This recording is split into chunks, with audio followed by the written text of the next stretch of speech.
todo lo que hizo Trump en su primera gestión, hasta donde yo puedo ver, lo que son políticas de peso, fueron anti-israelíes. Todos los terroristas están celebrando este cese al fuego, porque esto es lo que los yihadistas querían y se los dio Trump. Se los dio Trump. Entonces, el nuevo presidente de Estados Unidos está trabajando de la mano con los yihadistas. Llamarlo un intercambio de prisioneros sería legitimar a Hamas como si fuera un ejército hecho y derecho de un Estado real que está combatiendo en una convencional. No es el caso. Cualquier gobernante que está defendiendo a su pueblo hace precisamente lo contrario de lo que están haciendo ahora los gobernantes de Israel. Tendrías primero que suponer que Netanyahu es pro-Israel, algo que no está nada claro.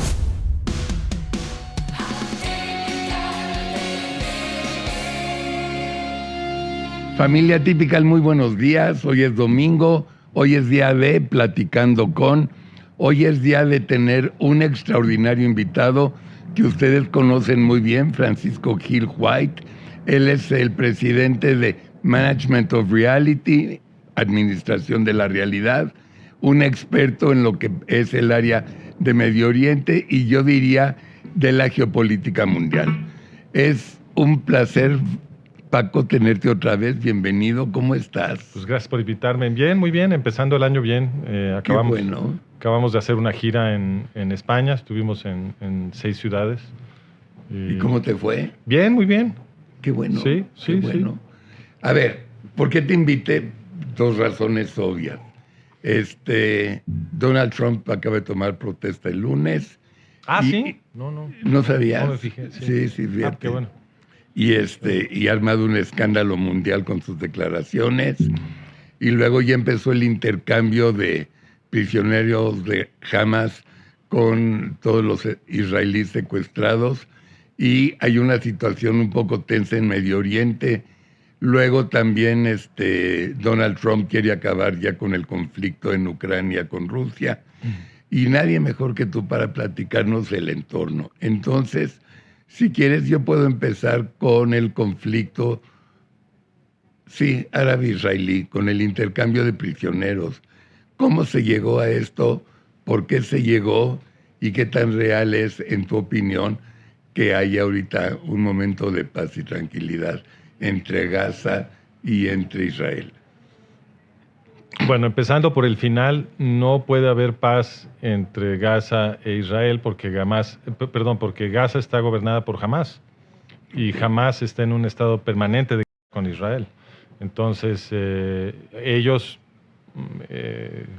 digamos, la ideología que rige todo lo que hace Hamas es el integrismo islámico. Ellos son yihadistas y en la teoría de ellos, en la teoría islámica de la yihad, pues tú le puedes decir mentiras a los infieles cuando sea. Y entonces puedes firmar un cese al fuego, ellos creo que lo llaman hudna, pero eso no implica ningún respeto por el enemigo ni ningún compromiso a mantener los acuerdos que tú firmas, porque en esa teoría de ellos, pues a los infieles les puedes mentir, porque somos sucios infieles y no tienen por qué respetar los acuerdos con nosotros. Entonces, no creo que podamos decir que va a haber ninguna paz, porque, como te digo, Hamas está en un estado permanente de guerra con Israel y su intención declarada es cometer genocidio contra los judíos israelíes y ellos lo dicen en su constitución, en blanco y negro, con gran claridad. ¿Y por qué ellos aceptaron el intercambio? ¿Por qué el gobierno de Israel aceptó el intercambio? Y Hamas también, que en su constitución jamás lo permitiría. Bueno, Hamas tiene permitido mentirle a los israelíes. Entonces, a ellos no les preocupa firmar un cese al fuego si están obteniendo ventajas que ellos quieren para su movimiento y su operación guerrera terrorista en contra de Israel. Pero lo que es un hecho, ya están entregando prisioneros, Israel también. Están intercambiando algunos rehenes y Israel está soltando algunos terroristas de las prisiones de Israel. No es correcto decir que están intercambiando prisioneros, no, porque las personas que están en las cárceles de Israel son terroristas, son reos que han sido aprehendidos por sus actos de terrorismo contra inocentes civiles en Israel. Y del otro lado lo que tenemos son rehenes, que son civiles que fueron secuestrados por una fuerza terrorista. Entonces, llamarlo un intercambio de prisioneros sería legitimar a Hamás como si fuera un ejército hecho y derecho de un Estado real que está combatiendo en una convencional. No es el caso. Son un grupo terrorista que ataca civiles, que secuestró a algunos civiles israelíes, y del otro lado no son prisioneros de guerra, no son gente que estaba defendiendo su país, son terroristas que estaban civiles cometiendo crímenes que fueron aprehendidos y metidos a prisión. Entonces, en tu opinión, ¿qué sigue? ¿O no hay cambio? Pues lo que sigue es muy fácil de predecir porque ya hemos estado en este tipo de situaciones en el pasado. Entonces, en el caso, por ejemplo, esto lo hemos comentado mucho, en el caso de la negociación que se hizo hace 11 años para liberar a Gilad Shalit, un soldado israelí que había sido secuestrado por Hamás, el propio Netanyahu negoció la salida de casi 1,000 terroristas de las prisiones israelíes a cambio de que liberaran a este soldado israelí. Y la consecuencia de eso fue el 7 de octubre, porque entre los que liberaron aquella vez estaba Yahya Sinwar y algunos otros que fueron los organizadores del ataque del 7 de octubre. Entonces, en realidad, el cálculo que debemos de hacer es que en aquella negociación, en realidad, el verdadero cálculo no es que se liberó un soldado a cambio de casi 1,000 terroristas. Se salvó a un soldado a cambio de 1,200 civiles israelíes y producir 250 secuestrados. Esa es la verdadera matemática. Entonces, ¿qué va a pasar ahora? Pues lo mismo, están consiguiendo la liberación de algunos rehenes y qué bueno que esa gente va a vivir. Eso obviamente me alegra, pero lo que no me alegra son las condiciones en las que están siendo liberados, porque por las vidas de estos rehenes van a pagar muchos más civiles y además soldados israelíes, porque estos terroristas que están siendo liberados de las cárceles israelíes a lo que se dedican es judíos israelíes y se van a poner a trabajar inmediatamente. Entonces, no estamos, es un error decir intercambiamos algunos reos en Israel por estos rehenes. No, lo que debemos decir es intercambiamos las torturas y los secuestros de quién sabe cuántos israelíes en el futuro y judíos en la diáspora por estos secuestrados, estos rehenes que tenía Hamás. Y en mi opinión eso es perfectamente inmoral. Por supuesto que se deben de hacer esfuerzos por liberar a los rehenes, pero lo que no puedes hacer es producir más de judíos israelíes y más secuestros a cambio de estos rehenes. Eso es inmoral. Y eso es exactamente lo que pasó en la negociación para liberar a Gilad Shalit. Ya deberíamos de haber aprendido esto.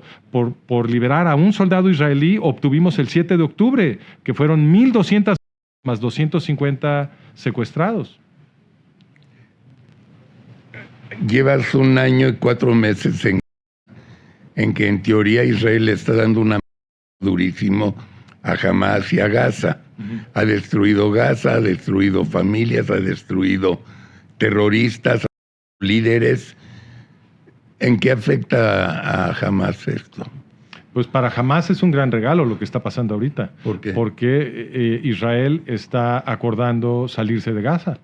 De hecho, una de las cosas que leí que estaba estipulada en el acuerdo es que después de, me parece que son 40 días, 45 días, no recuerdo exactamente, Israel va a abandonar el control que ahora tiene el corredor de Filadelfia, en la frontera de Gaza con Egipto, y justamente en ese corredor de Filadelfia, una vez que Israel logró controlarlo, se descubrieron más de 150 túneles, sí, a través de los cuales Egipto estaba suministrando a Hamás, lo cual justificaría una guerra con Egipto. Ese es un acto de guerra, ¿no? Pero en lugar de darle su merecido a Egipto, en lugar de darle su merecido a Hamás, y en lugar de controlar la frontera de Gaza con Egipto, que es absolutamente necesario para proteger a los israelíes, como ya vimos.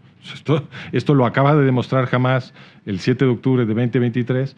En lugar de todo eso, Israel está ahora regresando el control de la frontera de Gaza con Egipto a Hamás y a Egipto, que son sus enemigos mortales. Entonces, la metáfora aquí es, imagínate que hay una persona que prometió y te saca una en la cara y tú se la arrebatas, ¿no? Haces una demanda de ninja y se la arrebatas. Y esa persona luego te dice, regrésame, es mi propiedad. Abstén. Imagínate qué absurdo. Claro que ya no es tu propiedad. Tú me sacaste una en la cara, yo te la quité, esa es mi. Es Claro, mía. claro. Nada de que me exiges que te la regrese porque es tu. Eso es absurdo. Tú me venías a. Bueno, pues en esta metáfora es el corredor de Filadelfia. El corredor de Filadelfia es el arma utilizada por Egipto y Hamás, civiles judíos en Israel. ¿Y ahora qué va a hacer Israel? Pues Hamás se puso a hacer exigencias, exigió el control del corredor de Filadelfia y se lo van a regresar. Cualquier gobernante que está defendiendo a su pueblo hace precisamente lo contrario de lo que están haciendo ahora los gobernantes de Israel. Se están comportando como si las únicas vidas que importaran son las de los rehenes. Por supuesto que los rehenes importan, por supuesto, y por supuesto que debe hacerse el esfuerzo de rescatarlos, pero no son los únicos israelíes que importan. Cuando se negoció para liberar a Gilad Shalit y el gobierno de Israel, el gobierno de Netanyahu, se comportó como si Gilad Shalit fuera la única persona que importaba, la consecuencia fue que a 1.200 israelíes adicionales y secuestraron 250. Ahora se están comportando otra vez como si las únicas personas que importan son estos rehenes. Claro que importan, pero también importan todos los demás israelíes y todos los judíos de la diáspora que ahora han sido puestos en peligro porque estas negociaciones son procesos de educación para los terroristas. Y lo que se les está educando, la lección que les están dando es que secuestrar israelíes tiene un enorme retorno para ellos. Claro. Entonces se está generando un enorme incentivo para que secuestren más, lo cual pone en peligro las vidas de toda la gente que vive en Israel. Y la opinión del pueblo judío en relación a Netanyahu y al gobierno de Netanyahu, ¿está dividida o cómo está? Está muy dividida. Muy dividida. Sí, claro. Hay mucha gente que opina exactamente igual que yo. Y hay mucha gente que, en mi opinión, están confundidos sobre lo que implica la ética. La ética no es hacer hasta lo imposible por salvar a quien sea en cualquier situación. No, tienes que ver cuáles son las consecuencias para todo mundo de lo que estás haciendo. Por supuesto que hay que tratar de rescatar a los inocentes que son rehenes de los terroristas. Claro que sí, pero eso no implica hacer cualquier cosa. Si por ejemplo, para ponerlo muy burdamente, los terroristas dicen, bueno, yo suelto a estos 3 rehenes si sacrifican a los 3 hijos de Netanyahu o algo así. ¿Eso es ético? Pues claro que no. Eso no lo haría ningún gobernante con sus propios hijos, ¿no? Entonces, ¿por qué sí están sacrificando a otros israelíes a cambio de estos rehenes? Ahora hay un nuevo entorno. Todavía no quiero hablar de la toma de protesta de Trump y demás, pero hay una realidad. Netanyahu, Bibi, es adorado por Trump. Es muy amigo de Trump. Netanyahu no está bien posicionado ahorita en el gobierno en Israel. La mitad lo odia, la mitad lo menos odia. ¿Qué va a pasar ahora con Trump y Netanyahu? Entendiendo que Trump es súper pro-Israel y todo lo que quieras. Pero ¿cuál es la evidencia de que Trump es súper pro-Israel? La evidencia es que es amigo de Netanyahu. Eso no es evidencia de que sea pro-Israel. Tendrías primero que suponer que Netanyahu es pro-Israel, algo que no está nada claro. Entonces... A ver. Bueno, pues Netanyahu es el que acaba de cometer esta atrocidad de negociación que no es buena para los israelíes, que pone en peligro las vidas de todos los israelíes. Entonces, ¿en qué sentido esta negociación que acaba de concluir Netanyahu es pro-israelí? A mí me parece que es perfectamente anti-israelí. Sí. Entonces, ¿por qué supondríamos que Netanyahu es pro-Israel cuando se comporta de esta manera? ¿O que fue pro-Israel cuando entregó Hebrón? ¿O que fue pro-Israel cuando negoció la liberación de Gilad Shalit a cambio de 1.000 terroristas que luego perpetraron el 7 de octubre, o que fue pro-Israel cuando hizo la negociación de Madrid, de la Conferencia de Paz de Madrid en 1991, cuando violó por primera vez el tabú sagrado de la política israelí que prohibía negociar con OLP Fatah bajo cualquier circunstancia. Ese tabú lo violó por primera vez Netanyahu en 1991 y de esas negociaciones se desprendieron las negociaciones del Acuerdo de Oslo, que se trajo a OLP Fatah a Israel, que la convirtieron en la autoridad palestina, y la entrada de OLP Fatah a Israel en 93-94 es lo que ha causado todos estos problemas en Israel. Todo eso es obra de Benjamín Netanyahu. Yo lo odio, te aclaro, a mí me cae fatal. Pero independientemente de eso, lo que importa es cuáles son los efectos de sus políticas para la seguridad de los israelíes. Entonces yo no veo en absoluto que haya ninguna evidencia contundente de que Netanyahu es pro-Israel. Ser pro-Israel es proteger a los israelíes. Y como acabo de resumir, Netanyahu ha estado haciendo todo lo contrario. Por supuesto que se pavonea como un gran patriota, pero del dicho al hecho hay un largo trecho, como siempre decimos. Y decir soy patriota no le cuesta nada a nadie. Entonces claro, nos tenemos que fijar en los hechos. Y lo mismo va para la evaluación de Trump. O sea, como por qué diríamos que Trump es pro-israelí, ¿dónde está la evidencia? Lo que acaba de hacer Trump, en mi opinión, es diagnóstico de dónde está realmente parado. Porque todos estábamos de acuerdo que Biden tenía una postura anti-israelí, ¿no? Sí. Bueno, pues el acuerdo que acaba de conseguir Trump con Netanyahu es el mismo acuerdo que le estaba exigiendo Biden Biden a Netanyahu. El mismo. Le estaba exigiendo Biden a Netanyahu que hiciera un acuerdo con Hamas para que se intercambiaran rehenes por terroristas y que se hiciera un cese al fuego, etcétera, etcétera. Todo eso lo estaba exigiendo Biden y eso es precisamente lo que acaba de entregar Trump. Entonces, si Biden es anti-israelí y Trump hace exactamente lo mismo que estaba buscando Biden, ¿por qué habríamos de describir a Trump como pro-israelí? No entiendo. Es que él cambió la embajada de Tel Aviv a Jerusalén. ¿Eso porque es pro-israelí? Es reconocer Israel.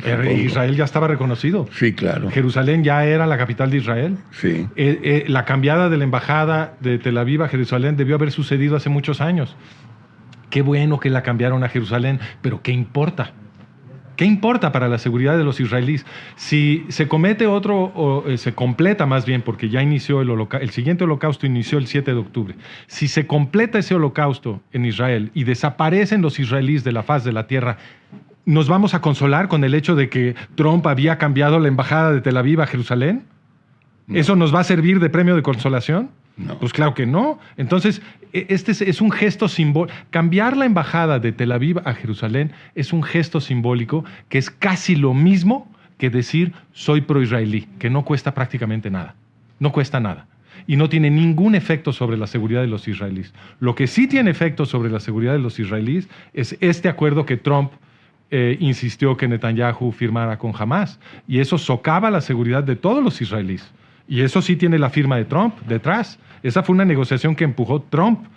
Eso no es pro-israelí. Tampoco es pro-israelí que Trump en su primera gestión como presidente hiciera su primer viaje oficial a Arabia Saudita. Ese fue su primer viaje oficial, sí, inmediatamente después de asumir el poder. Es cierto. Y lo que hizo fue ir a besar la mano del rey Fahd y anunciar que le iban a dar a Arabia Saudita adicionales miles de millones de dólares en armamento al país que es el país que más armas recibe en todo el mundo de Estados Unidos y que es un enemigo mortal de Israel, que ha estado financiando el terrorismo yihadista antisemita, ¿no? Entonces, eso tampoco fue pro-israelí. Tampoco fue pro-israelí que Trump en su primera gestión hiciera un esfuerzo enorme por producir el Estado árabe palestino gobernado por OLP Fatah en Judea y Samaria y Gaza. Eso no es pro-israelí en lo más mínimo.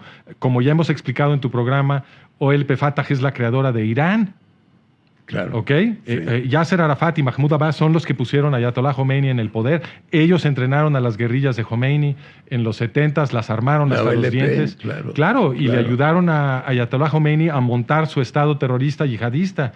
Todo eso lo hizo lo que ahora llamamos la Autoridad Palestina, que además, por si fuera poco, es descendida de la solución final nazi.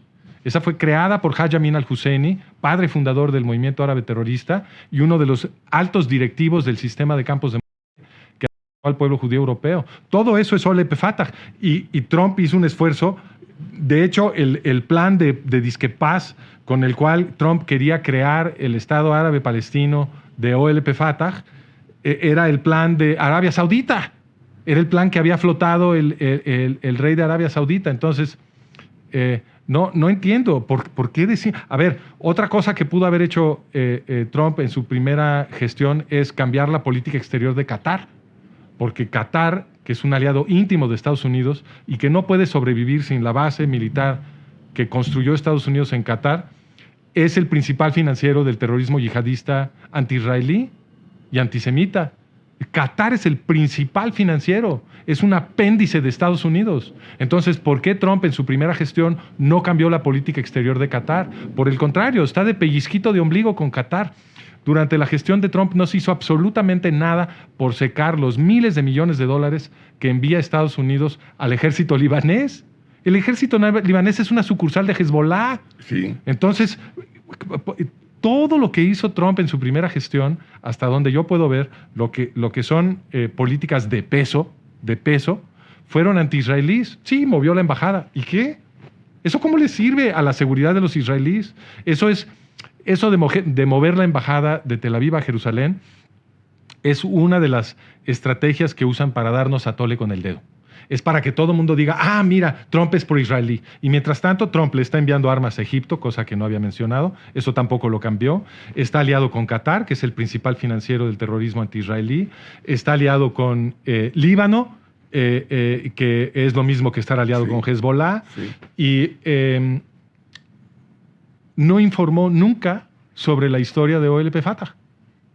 Para mí eso es lo más dramático, porque esto que acabamos de decir sobre la historia de OLP Fatah, su origen en la solución final nazi, su responsabilidad en la creación del Estado yihadista iraní que quiere repetir la solución final en Israel, eso lo puede explicar Trump en cualquier momento y se entera el planeta entero, porque el micrófono de Trump es planetario. Sí. Pero en todo el tiempo que ha pasado desde que asumió el poder la primera vez, Trump nunca ha informado sobre la naturaleza de OLP Fatah. Lo estoy teniendo que hacer yo en tu programa. Sí. A nosotros no nos oye el planeta entero, a él sí. Entonces, si él es pro-israelí, ¿por qué no informa sobre esto? ¿Por qué? ¿Por qué? Pues porque no es pro-israelí. Esa es la hipótesis obvia. Fíjate nada más en los acuerdos de Abraham. Los acuerdos de Abraham también nos los vendieron como una gestión pro-israelí, ¿no? Y pusieron ahí a Jared Kushner a que fuera el organizador, ¿sí? Para que, como él es judío, ¿no? Para que se entendiera que esto supuestamente era pro-israelí y pro-judío. Para nada. Los acuerdos, ¿con quién se firmaron los acuerdos de Abraham? Con Emiratos Árabes Unidos. Emiratos es un estado yihadista. Pero no se supone que hay buena relación ahorita con ellos. Claro que se supone. Pero por eso mi website se llama Management of Reality, la administración de la realidad. Todo lo que se supone no es cierto. Emiratos, como cualquier estado yihadista, se puede dar el lujo de firmar un acuerdo, como hicieron con Israel, haciendo changuitos atrás de la espalda, sí, porque eso es lo que la teoría yihadista les permite hacer. Y entonces yo estoy seguro que ellos no tienen ninguna intención de honrar ese acuerdo, y cuando sea necesario que ellos se sumen a un ataque combinado musulmán contra Israel, se van a sumar. Y lo que logró el acuerdo de Abraham es que ahora Emiratos está recibiendo armamento de Estados Unidos. Exacto. ¿Eso le sirve a Israel? No. Si es un estado yihadista. Y ese acuerdo de Abraham para armar a Emiratos Árabes Unidos es otra política de Trump. Y nos la vendieron como pro-israelí. Es todo lo contrario. Ha vuelto a crecer en el mundo, sobre todo en Europa, el antisemitismo. Yo siempre me he hecho una pregunta desde la historia y el origen de los hebreos, digamos. Somos 14 millones de judíos en todo el mundo. No llegamos ni al 0.2 de la comunidad mundial. ¿Por qué tanta contra nosotros? Porque el pueblo judío es el origen de la lucha por la libertad, de la lucha en contra de la opresión. Sí. El pueblo judío, estos ataques masivos contra el pueblo judío son tan viejos como el pueblo judío. yo tengo en mi libro El colapso de Occidente, el siguiente holocausto y sus consecuencias, le documento a mis lectores la larga historia de genocidios ante judíos. Empezaron en la antigüedad. Los greco-macedonios, por ejemplo, llevaron a cabo un genocidio apabullante que es recordado por los judíos en Hanukkah. En la Hanukkah se recuerda el genocidio que llevaron a cabo los greco-macedonios seleucidas por órdenes de Antíoco Epifanes, el emperador de aquel entonces. Y es muy interesante ese genocidio porque en la documentación que dejaron los propios judíos sobre lo que sufrieron, explican que Antíoco Epífanes estaba tratando de abolir la religión judía. Entonces, los judíos podían salvar sus vidas si renegaban de su religión, sí. Lo cual es interesante porque a los griegos no les interesaba cuál era tu religión normalmente. Eran paganos, eran politeístas y se tomaban prestadas y regalaban dioses, ¿no? Como si fueran modas de vestir. No les importaba que cada quien tuviera su dios. Pero en el caso de los judíos querían abolir la religión. ¿Por qué? Porque la religión judía está basada en el recuerdo de una revuelta de esclavos.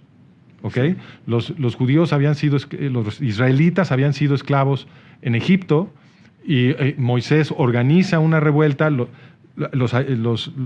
consigue que escapen al desierto del Sinaí, y cuando ya están en el desierto, los que habían sido esclavos reciben una nueva ley. ¿Para qué es esa ley? Esa ley que organiza al pueblo judío. Pues es para que no los vuelvan a oprimir. Claro. Es una ley diseñada para producir una sociedad mucho más horizontal, donde todo mundo tiene derechos, donde la gente más vulnerable está especialmente protegida, ¿no? Las viudas, los huérfanos, los pobres, etc. Y para dividir el poder, para que no se pueda concentrar el poder, porque eso es lo que produce opresión, ¿no? Entonces, desde aquella rancia antigüedad, las clases gobernantes que se dedican a la guerra y a la esclavitud, que están tratando de convertir a todo mundo en esclavo, desde entonces ellos entendían que la cultura judía pues representaba un peligro para su sistema, porque si la gente leía la Torá, el libro de los judíos, y se enteraba de la revuelta de esclavos que había organizado el propio Dios, del contenido de la ley de los judíos que está diseñado para emancipar a la gente y proteger sus derechos, pues todo mundo hubiera dicho, yo quiero ser de ahí, ¿no? Yo quiero participar de la civilización judía y no de la civilización grecorromana, por ejemplo, que tengo la bota de estos grecorromanos en el cuello y me están oprimiendo y me están esclavizando. Entonces, esa es la razón histórica de que se persiga a los judíos. Y en el mundo moderno, las élites de poder que nos quieren esclavizar a todos, tienen todavía esta comprensión del pueblo judío como el pueblo que está produciendo liberación política. Y tienen razón. El pueblo judío, como explico en mi libro, es responsable, el pensamiento judío es responsable de producir los cambios de comprensión, de ilustración en la civilización cristiana, que ayudaron a los cristianos a darse cuenta que tenían que pelear por su libertad. A ver, ¿me puedes ampliar un poco el mundo moderno hoy? Latinoamérica, que está hecho con Maduros y compañía, ¿quiere que no haya libertad realmente? O sea, el mundo, los gobernantes de ahora quieren tenernos a todos dominados. Bueno, mira, la correlación inclusive en el mundo moderno es muy clara. ¿Quién es el gobernante que está más interesado en luchar por la libertad en Latinoamérica? Gobernante. ¿Por la libertad? Sí. ¿Quién es el gobernante que tiene como su bandera restaurar las libertades de su país en Latinoamérica? ¿Quién? Javier Milei. Correcto. ¿Cierto? Okay. Javier Milei es explícitamente libertario. Su bandera, su plataforma de campaña fue restaurar las libertades de los argentinos. Cierto. Es el presidente más projudío de todo el continente. Cierto. Bueno, entonces, esas cosas siempre van juntas. La gente que nos quiere liberar a todos también es projudía. Y la gente que nos quiere esclavizar a todos es antijudía. Eso siempre va junto con pegado. ¿Por qué la gente que nos quiere esclavizar en el mundo moderno también quiere de judíos, como los yihadistas, como los nazis alemanes, porque ellos entienden que todo el proceso de la ilustración europea, como te estaba diciendo, que produjo las revoluciones modernas, viene de los cambios en el pensamiento que produjo la literatura judía. Cuando los pioneros del protestantismo, de lo que llamamos el protestantismo, antes del protestantismo, lo que los historiadores ahora llaman protoprotestantismo, ¿no? en la Edad Media, cuando estos pioneros empezaron a traducir la Biblia, que estaba prohibido leer, ¿ok? La Iglesia Católica, que era totalitaria, nos prohibía a los católicos leer la Biblia. ¿Por qué? Pues porque eran totalitarios. El gobierno católico era totalitario. Y si tú leías la Biblia, ibas a estar leyendo, más que nada, Biblia hebrea, porque la Biblia cristiana el Antiguo Testamento. Claro, el Antiguo Testamento es como 80% de la Biblia católica. Entonces, si la gente podía leer la Biblia en su idioma, iban a estar leyendo sobre todo Biblia hebrea. Y el segundo libro de la Biblia hebrea habla de la revuelta de esclavos. Y entonces tú te enteras de la revuelta de esclavos, te das cuenta que Dios está de tu lado, que está del lado de los que pelean por sus libertades políticas, y eso va a tener obviamente un efecto subversivo, va a inspirar a la gente a la revolución. Y eso es precisamente lo que pasó. Cuando los cristianos empezaron a leer la Biblia hebrea en el medioevo, se empezaron a organizar para luchar contra la opresión que estaban sufriendo. Y a lo largo de varios siglos, los cristianos, los judeocristianos, lograron liberar todo el continente europeo. Produjeron la Ilustración, y la Ilustración produjo las revoluciones de hace 200 años, y esas revoluciones terminaron por liberar todo el continente y luego todas las colonias. Pero a ver, insisto, y hablo en números, incluyendo el país Israel, incluyendo todos los que están en la diáspora fuera de Israel, suman 14 millones, sí, no pero mames. La influencia... O sea, la 14 millones no importa. En todo el mundo. No importa, la influencia de un pueblo no se mide simplemente por la representación numérica de sus habitantes, o la importancia de una ideología no es necesariamente cuántos adherentes tiene. Mira, te doy una estadística impresionante. En Estados Unidos, la población judía son el 2% de la población. Sí. 2%, porque Nada. ahí hay más que en otros lados, Sí. pero sigue siendo muy poquito.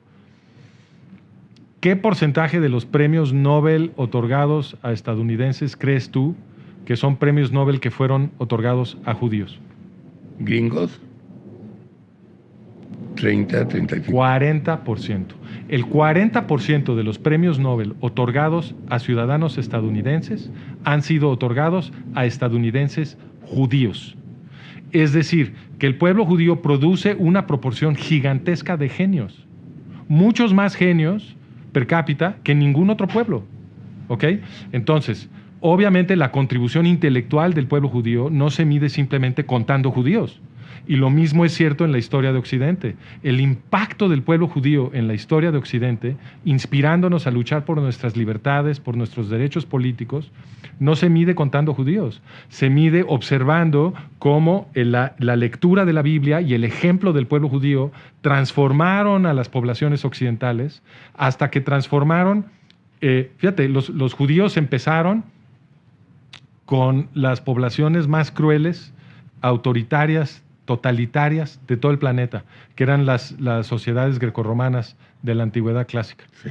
Y en 25 siglos, los judíos transformaron esas sociedades, que eran las peores del planeta, en las mejores del planeta. Porque no hay nada mejor hoy que las democracias occidentales. Y eso es obra del pueblo judío en Occidente.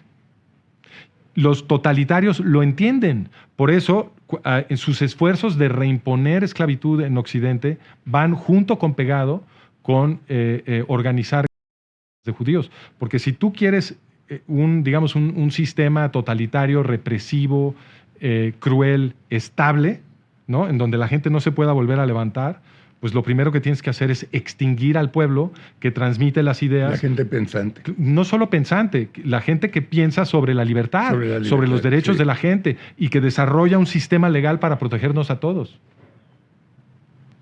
Por eso son de judíos. Y por eso los gobernantes occidentales, que en mi opinión nos quieren reesclavizar, están trabajando de la mano con el yihadismo. Esto que acaba de ser Trump es justo lo que quería Hamás.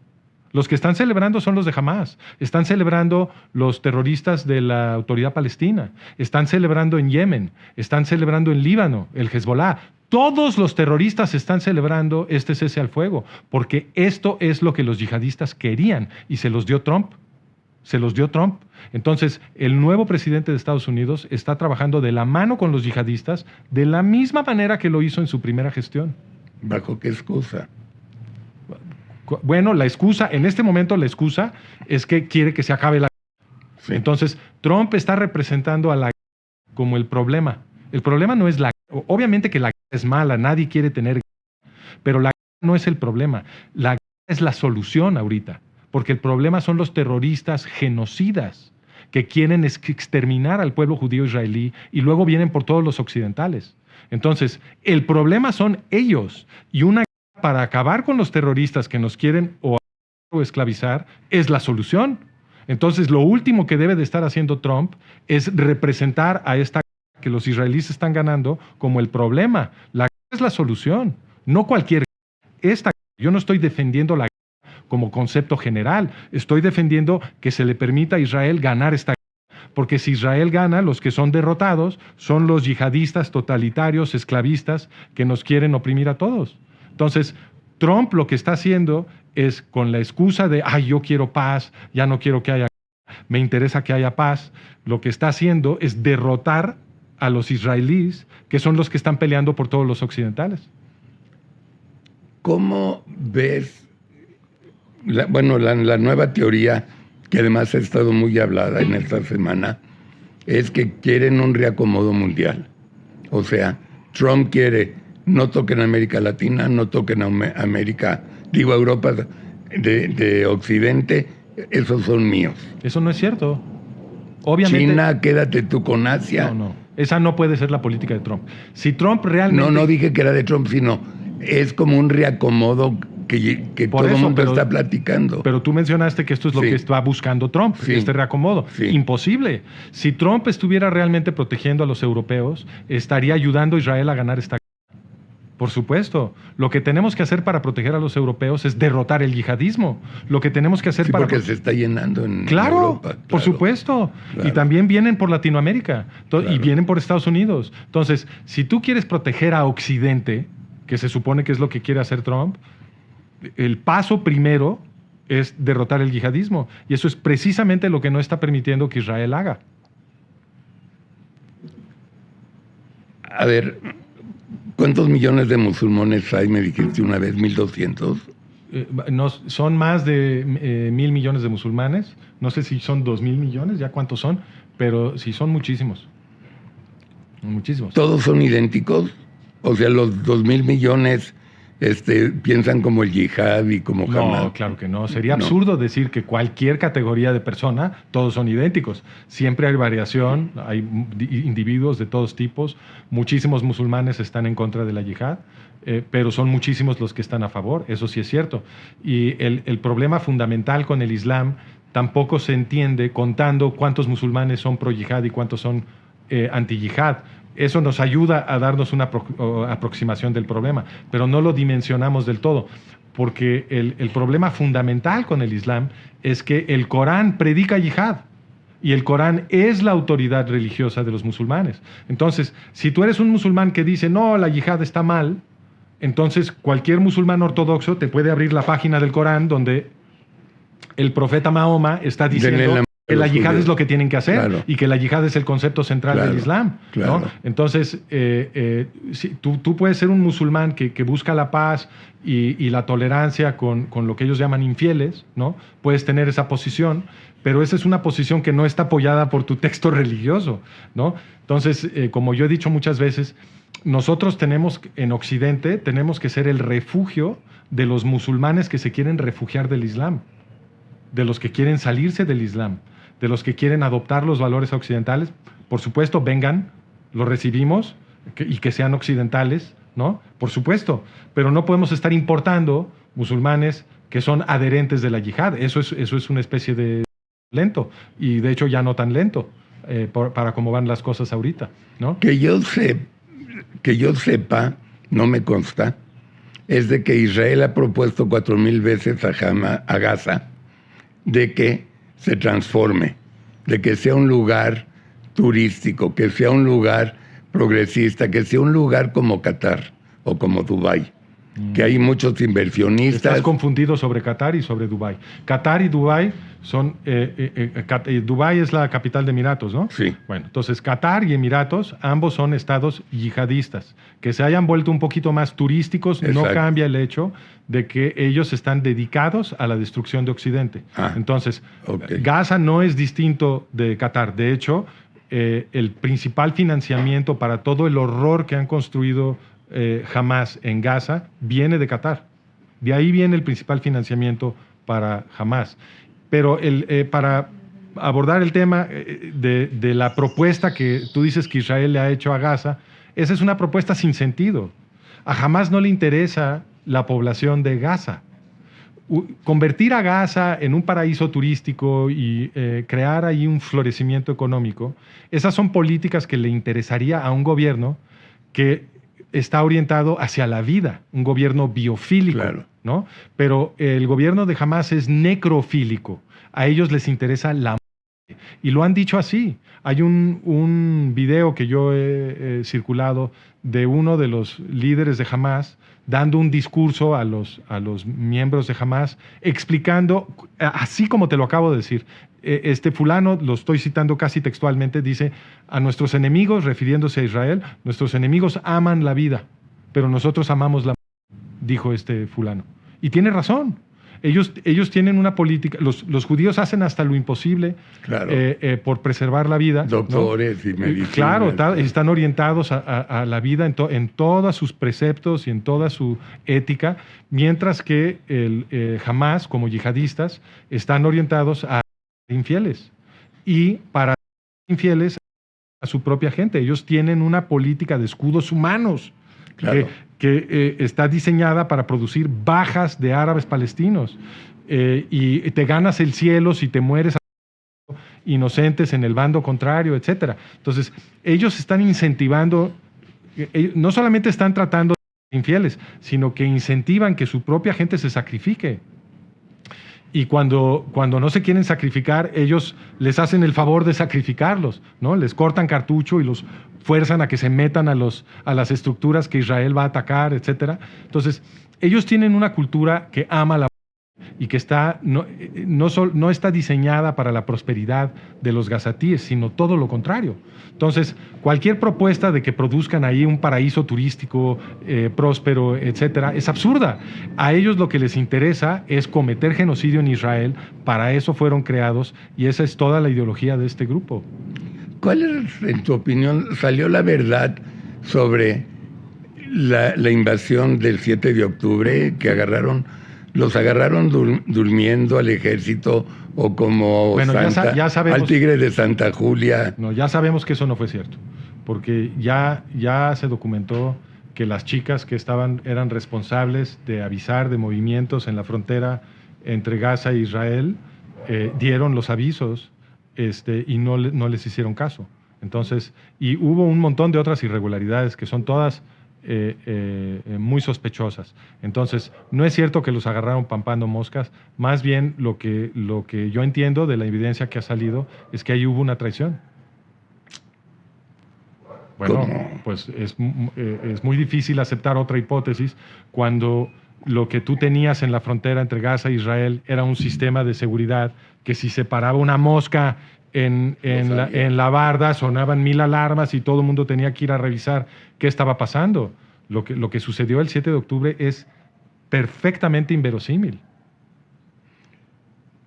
¿Cuál es el presente inmediato de Netanyahu, políticamente hablando? No, pues yo creo que Netanyahu todavía puede sobrevivir un rato, porque los miembros del gabinete que se pavonean como muy patriotas y que se estaban quejando de este acuerdo, no renunciaron.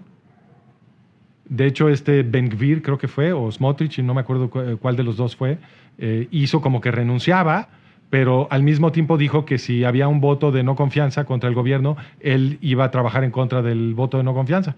Entonces, ¿de qué estamos hablando? Están fingiendo, no son ¿No verdaderos renunció el ministro de Defensa? No, ¿estás hablando de Gallant? Sí. No, ese lo corrieron. Ah, lo corrieron. Sí, claro. Sí. Ve- Bueno, no sé si lo dejaron renunciar, sí. pero en realidad lo corrieron. Sí. Para terminar con el tema de Israel y Medio Y Oriente. eso fue antes del acuerdo. Yo estaba hablando ahorita de los miembros del gabinete de Netanyahu que los representan como muy de derecha y que se han pavoneado como muy patriotas y que han expresado supuestamente mucha oposición al acuerdo, pero podrían haber precipitado la caída del gobierno de Netanyahu en protesta contra el acuerdo y no lo hicieron. Haber precipitado la caída del gobierno, eso sí hubiera podido sabotear el acuerdo, hubiera podido proteger a los israelíes y no lo hicieron. O sea que no son realmente patriotas, nada más se pintan de patriotas para que la gente que sí quiere un gobierno patriota vote por ellos.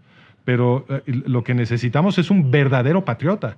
Y al único que yo he escuchado decir lo que corresponde con una posición patriota es Moshe Feiglin, nadie más.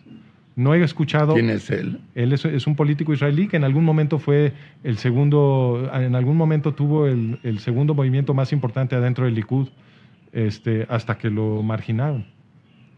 Yo, a ver, nada más le platico al público. Hay tantas similitudes electorales entre Pedro Sánchez en España con Netanyahu.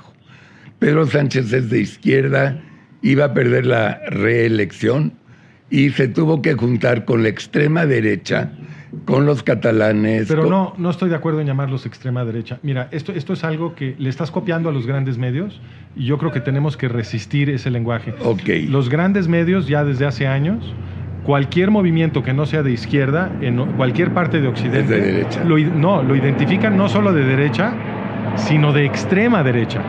¿Ok? Okay. Entonces, todos los que en realidad son centro derecha, los identifican como extrema derecha.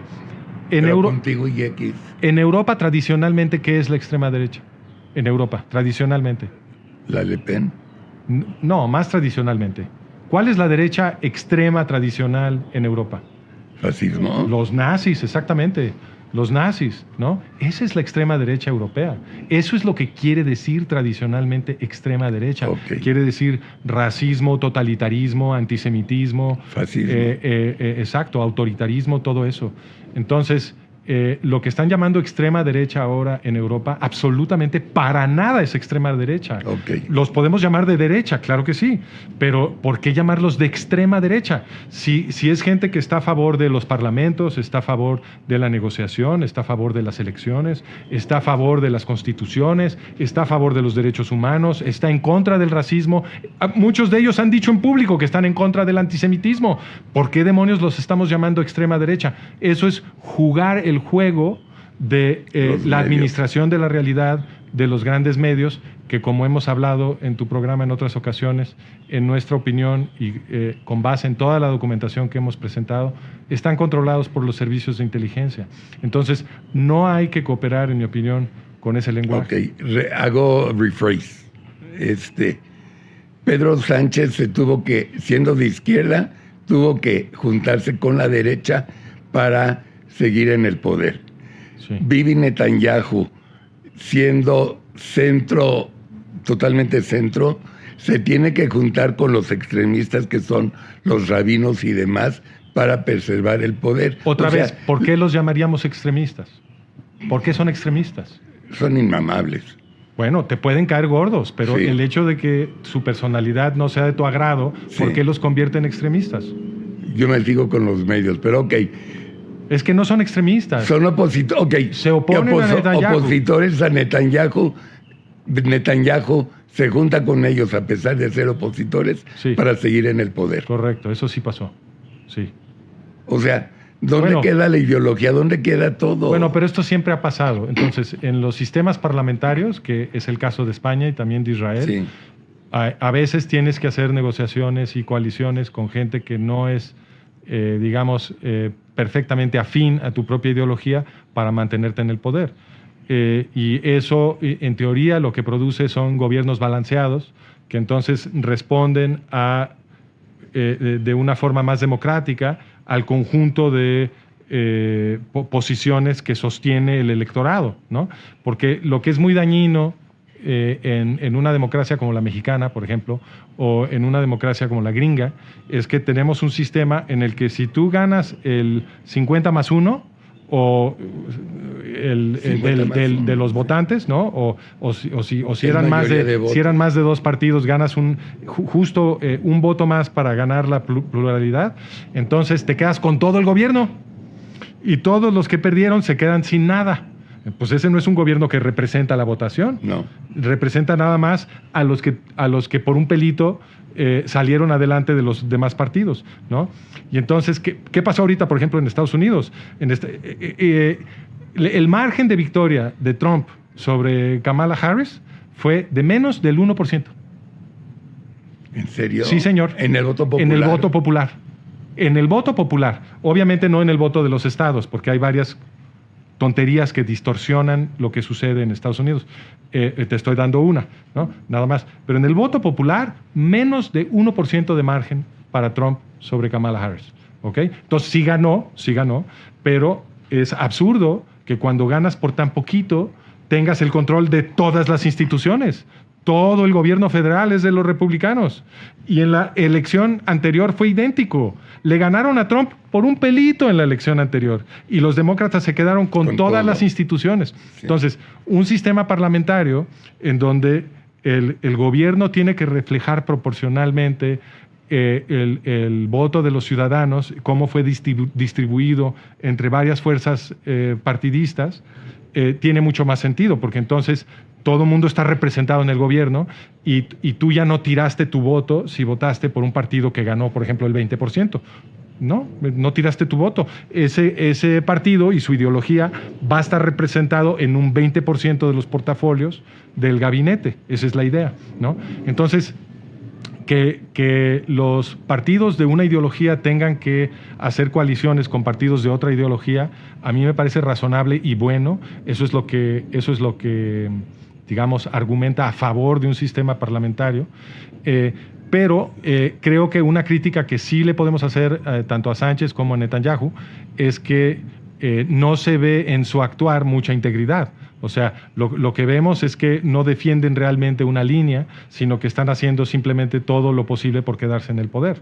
Y en el caso de Netanyahu, muy particularmente, lo que lo vemos hacer ahora con este acuerdo que firmó con Hamás, lo estamos viendo violar absolutamente todas las promesas que le hizo a los israelíes. Les dijo que no se iba a detener hasta que no hubiera derrotado a Hamás, que no iba a abandonar Gaza, que no le iba a hacer concesiones a los terroristas, que iba a luchar hasta el final, etcétera. Todo eso ya lo tiró por la ventana, ¿no? Entonces, eso es lo que le podemos achacar a Netanyahu, no que haga coaliciones o que negocie con los partidos que no son el propio. Ok. Sigamos con geopolítica. Sigamos. Ucrania, Rusia. Trump ya lo quiere acabar ese conflicto. Se lleva muy bien con Putin. ¿Cómo ves, cómo visualizas el entorno hoy? Ese es el conflicto en Ucrania. Es un conflicto que sucedió porque lo quisieron los gringos. Entonces, no sé si recuerdas esto. ¿Por la OTAN? Pues, la OTAN son los gringos. Claro. Entonces, no sé si recuerdas esto, pero cuando se estaba calentando eso, Zelensky, el gobernante de Ucrania, ya estaba a punto de firmar un acuerdo con Putin. Ya se iban a poner de acuerdo.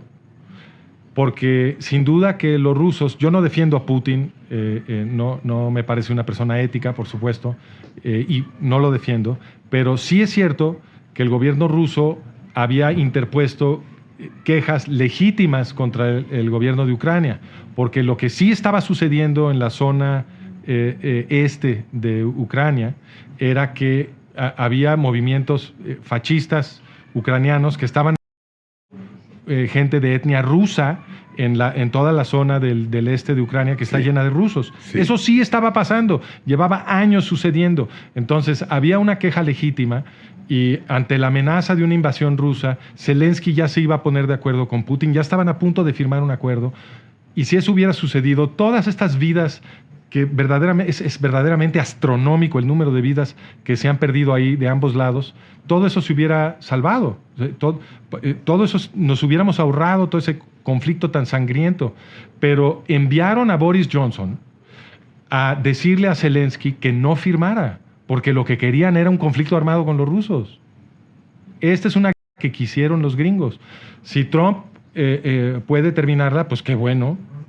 Me parece que sería buenísimo que se terminara esta, pero yo no confío en Trump. O sea, digo, qué bueno que la terminen, pero no me espero que los resultados de lo que va a hacer Trump necesariamente van a ser muy buenos para el planeta, como tampoco han sido buenos los resultados de su primera actuación en el conflicto árabe-israelí.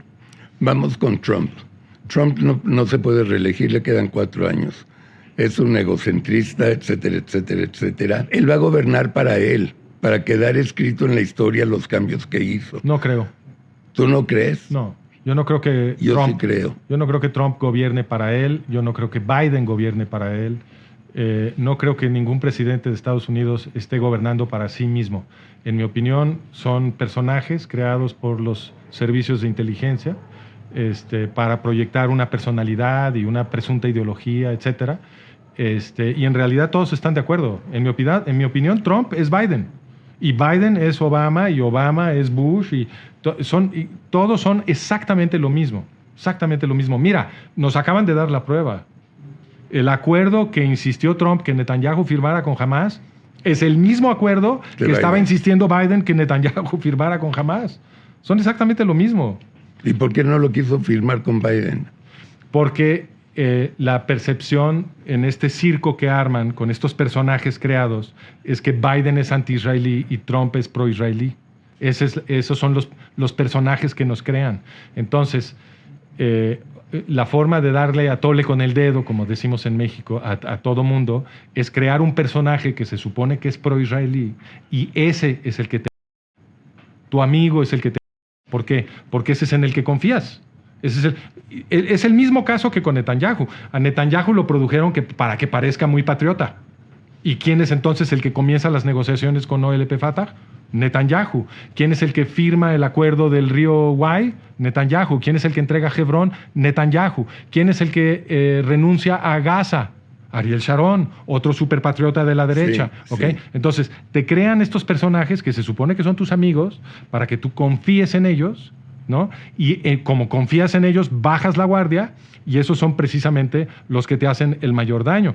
Cuando está uno que se supone que es tu enemigo, pues no te fías, te cuidas, te opones, creas una resistencia, etcétera. Y cuando lo cambian y ponen a alguien que se supone que es tu amigo y te pide que hagas algo que parece que te pudiera poner en desventaja, dices, bueno, lo hacemos porque es mi amigo, seguro nos va a proteger.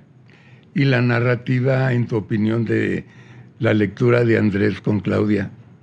¿Qué historia nos quieren contar? No, ni idea. No yo no me dedico a estudiar México, Ya como sé, tú sabes. Ya sé, pero no tienes una No le dedico percepción. nada de tiempo a pensar sobre México. Casi ni leo las noticias sobre México porque me ocupa todo mi tiempo la política exterior de Estados Unidos y el asunto de Oriente Medio. Entonces, no te sabría decir. En mi opinión, lo que he visto es que se parecen bastante, ¿no? O sea, los veo muy parecidos y he escuchado muchos reportes y muchos análisis que indican que en realidad sigue gobernando Andrés Manuel. Sí. Pero yo no estoy mejor informado que tú, para nada. Seguramente estoy mucho mejor informado, mucho peor informado que tú. A ver, un asunto de relaciones exteriores de Trump. No ha dicho nada de Maduro en una semana y Maduro no ganó. Ya no es... Estados Unidos ya no vive la época del ugly American, que se metía a todas partes y no permitía que haya dictaduras y cosas. ¿Cómo? Esa percepción de Estados Unidos no tiene absolutamente nada que ver con la historia de Estados Unidos. Estados Unidos creó dictaduras en todos lados. Estados Unidos organizó un golpe de Estado para poner a Mohammad Reza Pahlavi en Irán. En Irán, en sí. 1953. Sí. En el mismo año o el siguiente, no me acuerdo bien, quitaron a Jacobo Arbenz en Guatemala y produjeron ahí, pusieron una junta militar y una civil que duró muchísimos años. Igual. En todo Sudamérica tenían una cosa que se llamaba la Operación Cóndor. Desde la CIA coordinaban a todas las dictaduras militares de Sudamérica.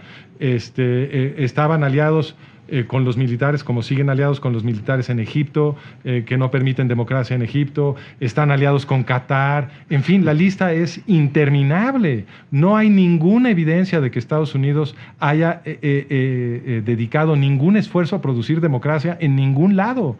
Todo lo contrario, esa simplemente es una administración de la realidad otra vez, que como nos la repiten una y otra vez, terminamos repitiéndola nosotros sí, también. Claro, porque Cuba sigue siendo Cuba. Cuba sigue siendo Cuba. Nunca destruyeron el régimen de Castro. Y el régimen de Maduro y de Chávez y luego Maduro están encantados. Encantados. ¿Por qué? Pues porque no les interesa la democracia. Lo que quieren son dictaduras. Si les interesara la democracia, otra vez, estarían apoyando a Israel. Estarían apoyando a Israel. ¿A quién están apoyando? A los yihadistas. Paco. Bueno, pues es que para hacer geopolítica, lo último que tenemos que hacer es fijarnos en los discursos y en las representaciones oficiales y en la narrativa que nos venden en los medios. En lo que te tienes que fijar es en los comportamientos que cuestan miles de millones de dólares, porque ahí va el corazón, y en las consecuencias de esos comportamientos. Porque si tú te fijas en la historia de Estados Unidos, la política exterior de Estados Unidos ha sido perfectamente consistente a pesar de los cambios en las administraciones demócrata, republicano, demócrata. La política ha sido perfectamente consistente. Entonces, nosotros tenemos un análisis, por ejemplo, de toda la historia de la política exterior de Estados Unidos hacia Irán. Siempre han estado apoyando a los yihadistas. Siempre. Ahorita estamos terminando nuestra serie sobre el Irán-Contra, ¿ok? El Irán-Contra, nada más para recordarle a tus seguidores, a tu auditorio, fue cuando cacharon a Ronald Reagan, republicano, enviándole miles de millones de dólares en secreto. ¿A quién? Al Ayatollah Khomeini, que se suponía que era el peor enemigo de Reagan. Sí. Miles de millones de dólares en secreto para el Ayatollah Khomeini. A la fecha de hoy no hay una explicación de por qué hicieron esto. Muchísimo dinero. ¿Reagan lo mandó? Claro, el Irán-Contra. ¿Cómo? Esto fue famosísimo. A la mitad de los 80s fue un gran escándalo que pudo haber causado la caída del gobierno de Ronald Reagan. Y de hecho pudo haber producido un juicio por traición a la patria, porque estaba enviando armas en secreto, violando la Constitución, al peor enemigo de Estados Unidos, se suponía, según la narrativa, ¿no? Entonces, eso es diagnóstico. ¿Por qué estaría Ronald Reagan enviándole armas al Ayatollah Khomeini, que estaba prometiendo? No lo entiendo. Bueno, pues una cosa es decir, yo no lo había considerado, y otra cosa es decir, no hay ninguna hipótesis que lo explique. Porque el yo no entiendo parece estar diciendo no hay ninguna hipótesis que lo explica, pero sí hay una hipótesis que lo explica. Y esa hipótesis es que Ronald Reagan quería fortalecer el yihadismo. ¿Y entonces la caída de Hussein? ¿Quién la organizó? Pues Hussein no era yihadista, precisamente. ¿Pero quién la organizó? La organizaron los gringos. La caída de Saddam Hussein fue la consecuencia de la invasión gringa de Irak. Sí. Y la siguiente consecuencia de eso fue que le heredaron Irak a Irán. El principal beneficiado de la intervención gringa en Irak fue Irán. Entonces, primero con el Irán-Contra estuvieron armando a los yihadistas en contra de Irak, porque los estaban armando en el contexto de la Irak-Irán, ¿cierto? Entonces, arman a los yihadistas iraníes en contra de Irak. Y luego, ¿qué hacen? Invaden Irak, lo destruyen y se lo heredan a los yihadistas iraníes. Y convirtieron a Irak en un en un verdadero incubadora de yihadismo, que no era con Hussein. ¿Ok? Ahí se incubó ISIS. Ahí se incubó ISIS. ¿Ok? Todo eso es consecuencia de la política estadounidense. Tenemos un artículo que publicamos hace apenas algunas semanas en donde documentamos cómo ISIS salió del sistema de prisiones militares de los gringos en Irak. Ahí se entrenaron todos estos yihadistas y reclutaron a todo su personal adentro de estas prisiones. ¿Con armas gringas? Los dejaban hacer lo que quisieran y los gringos terminando... No, ahí en la prisión no tenían armas. No, pero digo en la contra. Sí, pero cuando los gringos decidieron desmantelar ese sistema de prisiones, los dejaron ir a todos. Ni siquiera dejaron que el gobierno iraquí que ellos habían instalado en Bagdad se hiciera cargo de estos prisioneros. No los dejaron, los soltaron. Y eso se convirtió en ISIS. Y el armamento, como tú decías, el armamento de ISIS también es gringo. En la civil siria, los gringos estuvieron apoyando una cosa que se llamaba el Congreso Nacional Sirio y el Ejército Libre Sirio, que se suponía que eran los demócratas de la oposición en contra de Assad, ¿ok? Y entonces, con esa ficción de que estos eran los demócratas, los estuvieron armando y entrenando. Y cuando terminaron de armarlos y entrenarlos, todos en masa se unieron a ISIS. Todo eso lo hicieron los gringos. Entonces, a ver, ¿a qué horas nos dejamos de chupar el dedo? Si cada vez que los gringos se gastan miles de millones de dólares en Oriente Medio, lo que terminan haciendo es fortalecer a los yihadistas y socavar la seguridad israelí, pues obviamente que eso es lo que quieren. Obviamente. Idiotas no son muchísimo más listos que tú y que yo. Sí. Bueno. Pues entonces, eso es lo que quieren. A ver, una última pregunta de este programa, porque vamos a tener más. Estados Unidos es una economía capitalista que quiere fomentar el empleo y que las empresas ganen dinero. Estados Unidos no existe. Podrías estar hablando, esa es una abstracción, podrías estar hablando de la élite de poder. De los la élite de poder, órale. ¿Ellos crees que son influenciados por los fabricantes de armamentos, de balas y todo, para que generen conflictos, para que ellos vendan más? Bueno, yo más bien diría que todos son los mismos. O sea, hay un grupo de poder que incluye a los fabricantes de armas. Ah, ok. Incluye a otros. Es el mismo grupo. Pues están de acuerdo. Por supuesto que se benefician de producir, pero no es simplemente ganar lana produciendo. O sea, no dan paso sin guarache, como Exacto. decimos en México. Sí. Cualquier cosa que ellos hagan les genera un retorno económico. Pero el retorno económico es un beneficio adicional de lo que hacen. El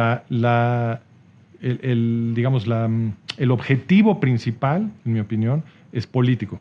Lo que ellos quieren es destruir la democracia, destruir las libertades de la gente común, porque ellos están conscientes de que si el proceso de liberación occidental que inició con la Ilustración continúa, ¿okay? Porque obviamente que no ha terminado, ¿no? Y es un proceso progresivo, es decir, no progresista, progresivo. Es decir, iniciamos con la Revolución Francesa, ¿no?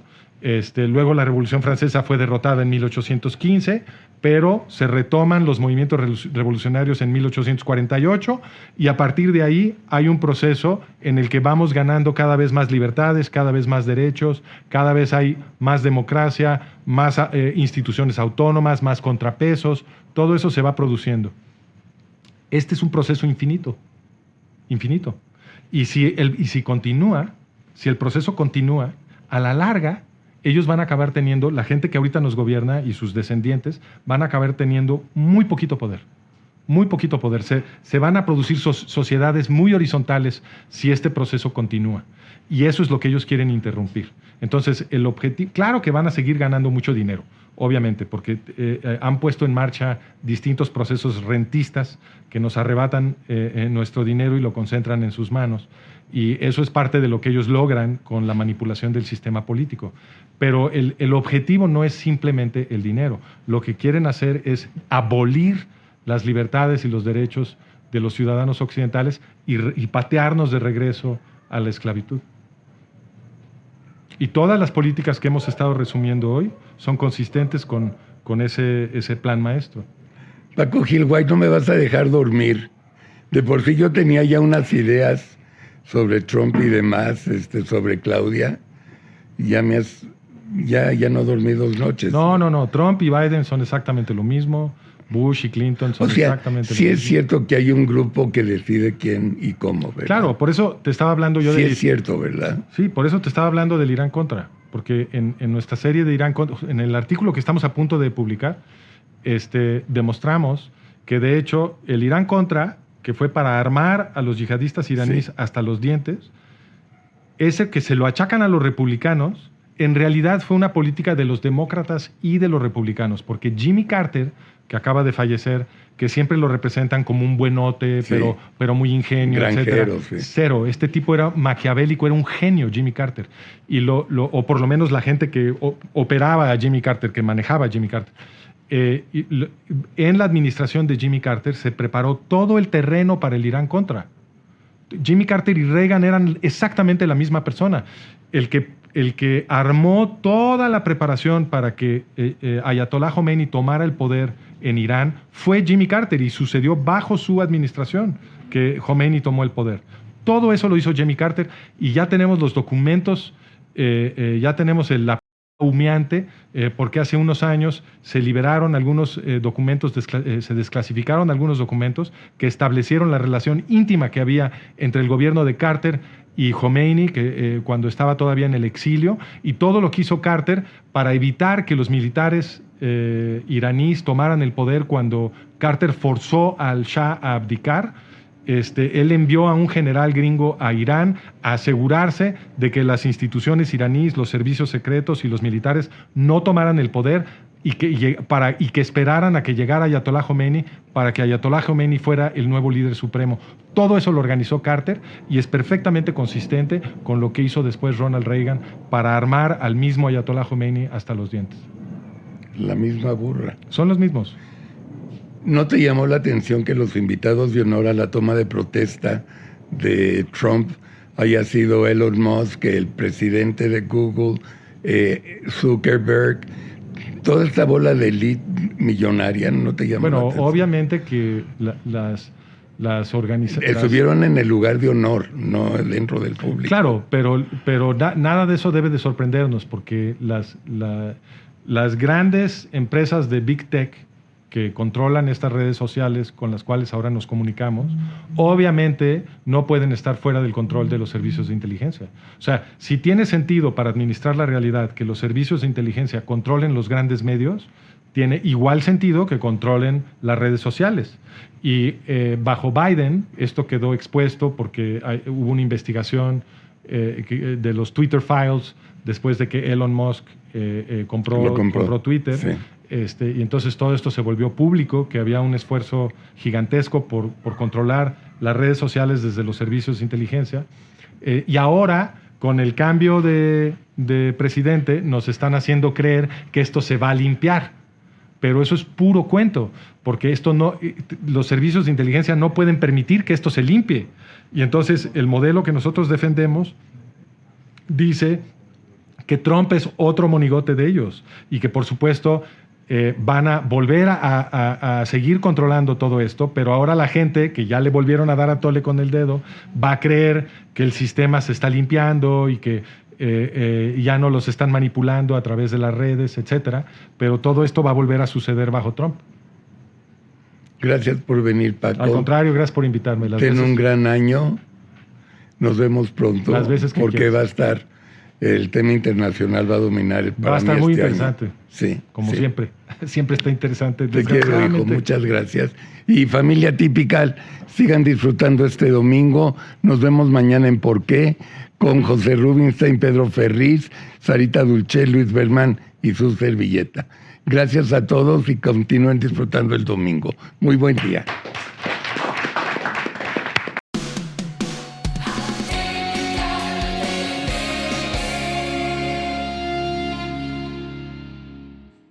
Familia Típica, muy buenos días. Ya de regreso con ustedes, estoy muy feliz y estoy muy agradecido con todos sus buenos deseos que me mandaron para que mejore. Mil gracias y estoy feliz de estar con ustedes.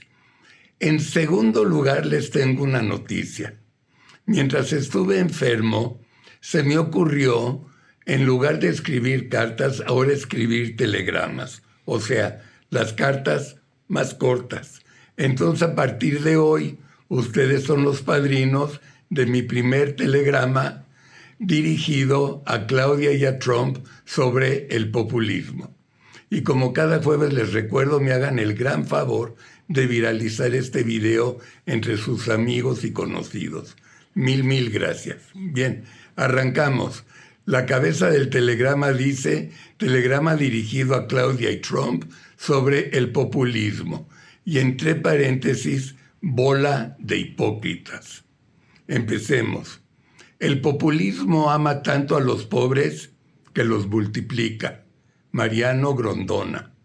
Los principales adversarios del populismo son la verdad, los hechos y la justicia social, ya que ningún populista desea ser expuesto, refutado o rendir cuentas por las promesas incumplidas. Luis Gabriel Carrillo. El populismo es el camino de la autodestrucción de la democracia.